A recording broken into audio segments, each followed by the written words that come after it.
on the road again. I'm going to explore town a little bit more. On our way out, we have a little bit more banter, because Gan loves the banter, with the matron of the cell, as he calls her. It's not really anything important, though.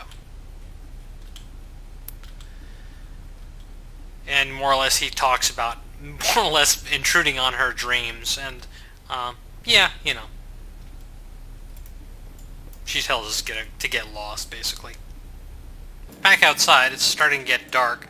I'm gonna just pick up one more item, which is hidden here on the map, and then head back and to the Temple of the Three over here to sell off some of this excess junk so that I don't end up overburdened on my next little foray into other areas. The item I'm picking up is just this dirt mound here. It's a Mace of Disruption, which it's not actually a bad weapon by any means, but hitting things with weapons is not what this character does.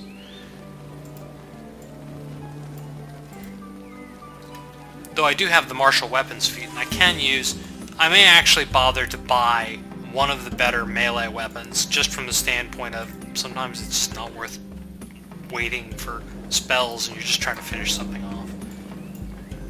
Anyway, the Temple of the Three here, there's statues Shantea and Maestra and Mieliki, and those are the three, and those are the gods they're interested in. These are the three witches you were talking to earlier. As you can see, there are a couple more dirt mounds around. I'll pick those up later, probably off screen. So I'm going to do some shopping, clean up those dirt mounds. There's one there, oh, there's a barrel actually there, and there's a dirt mound there, and I'm going to get some shopping, and I'll be right back. All done. I also bought another belt of strength for Gan, so that Gan can wear a crippling item and not be slowed. It's just annoying to not have him able to keep up.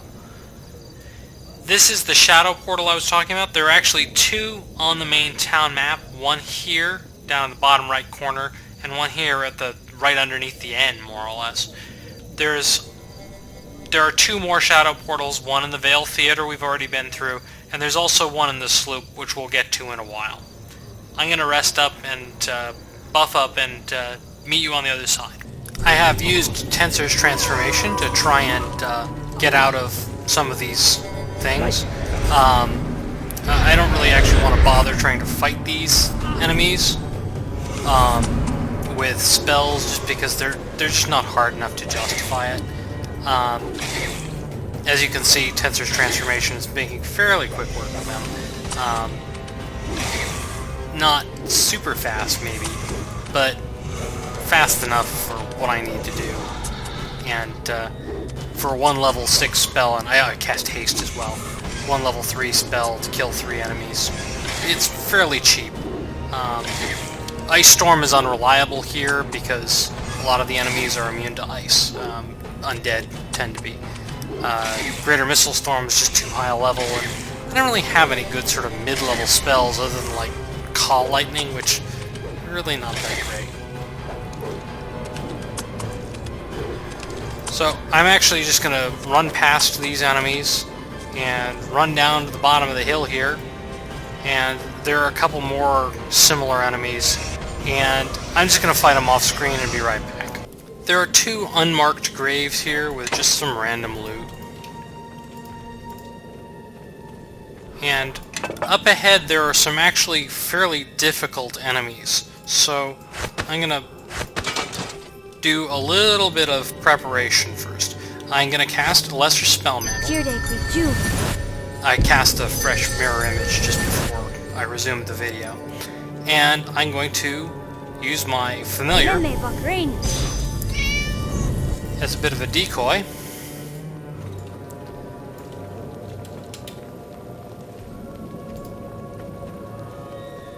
To wake up our next opponent, which is this Nightwalker here. There are actually 2 of them. Now, the objective is to try and only wake up one. I did not succeed, so I'm going to have to fight both of them at the same time. What I do want to try and do is hit one of them as soon as possible with some of these big storms, just to try and kill one of them, because fighting both at the same time is interesting. You'll notice he just cast a greater dispel, or maybe you can't see that. And he dispelled Bear's Endurance and Mirror Image. He did not dispel the Mantle, which is what I really care about. I'm going to recast Mirror.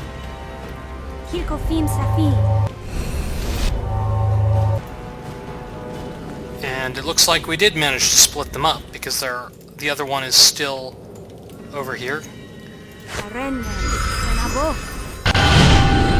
And this one dispelled 3 mirror images. He dispelled mirror image 3 times. I'm just going to try and kill him quickly rather than mess around.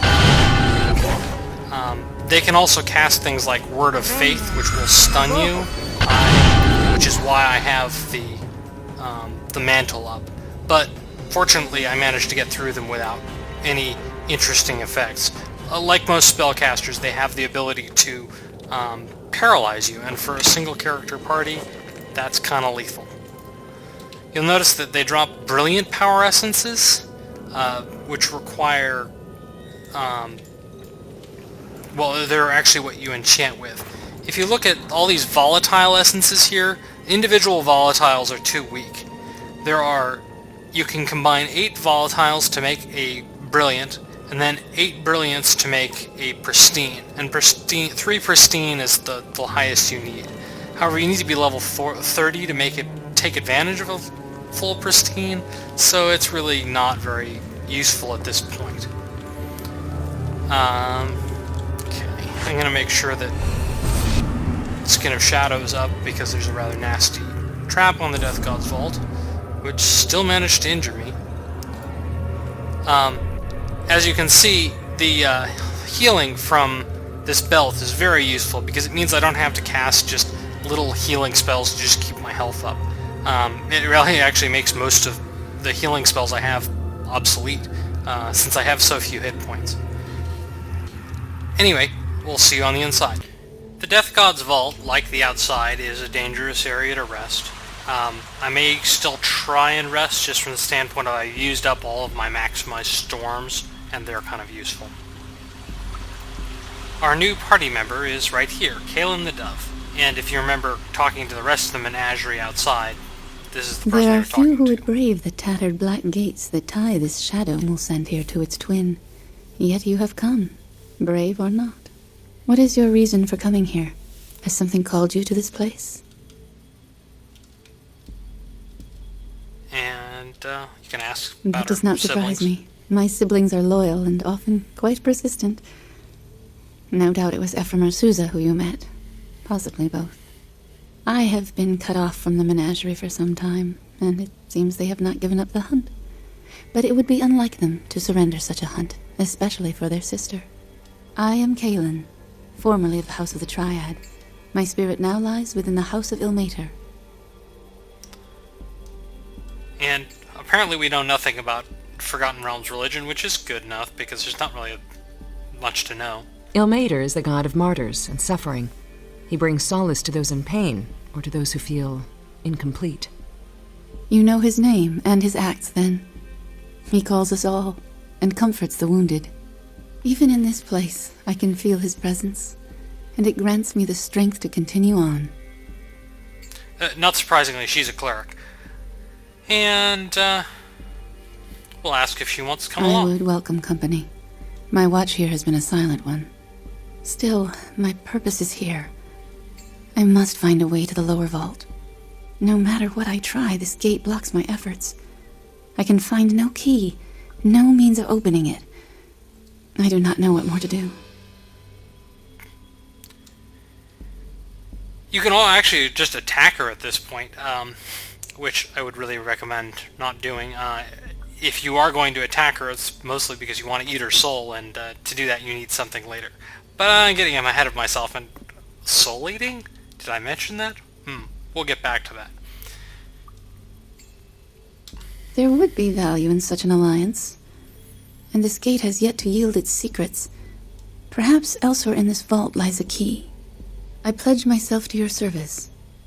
Let us see what good we can achieve by our alliance, and may Ilmater bless our endeavor.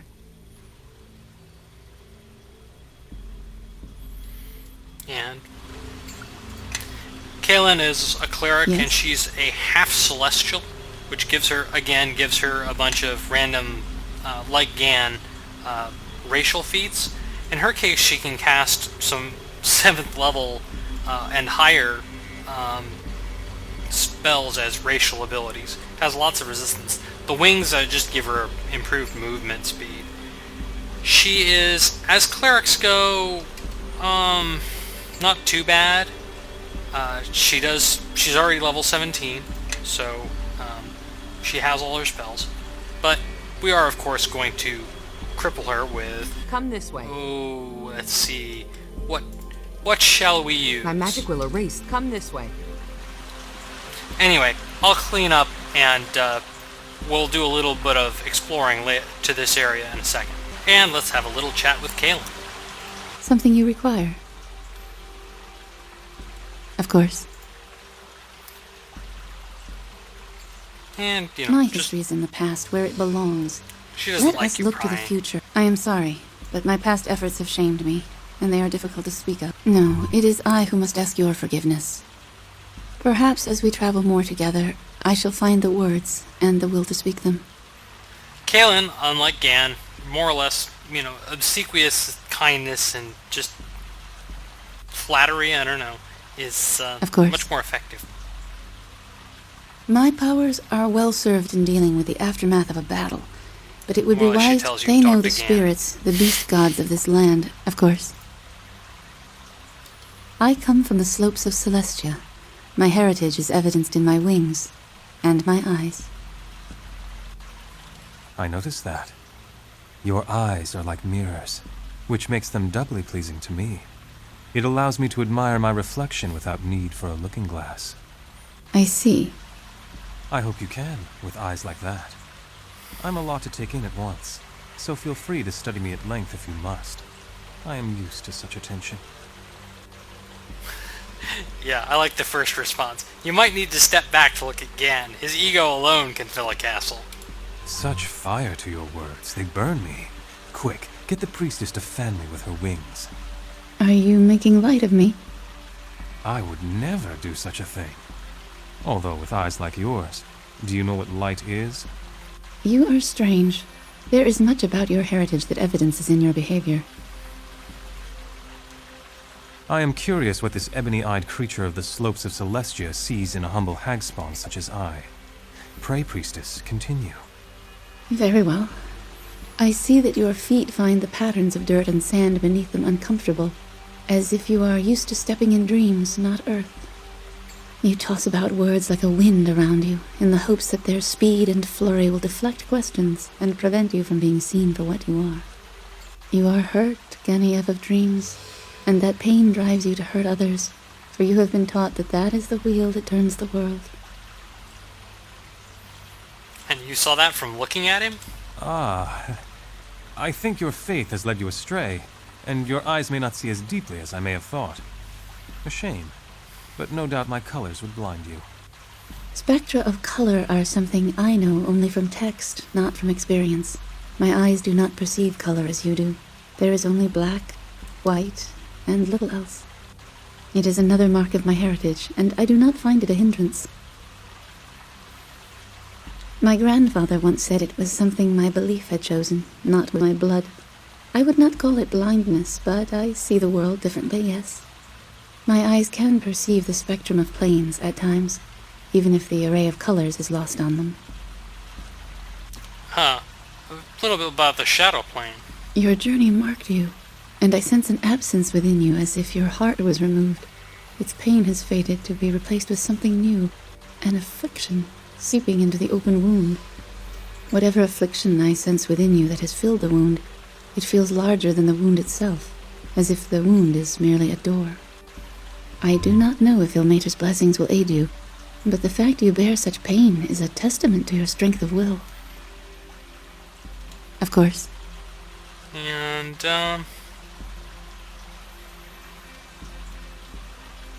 Let's It ask is her a about shadow of the Mulsantir. city you have left behind, but as you may have perceived when you arrived, it is not an exact imitation.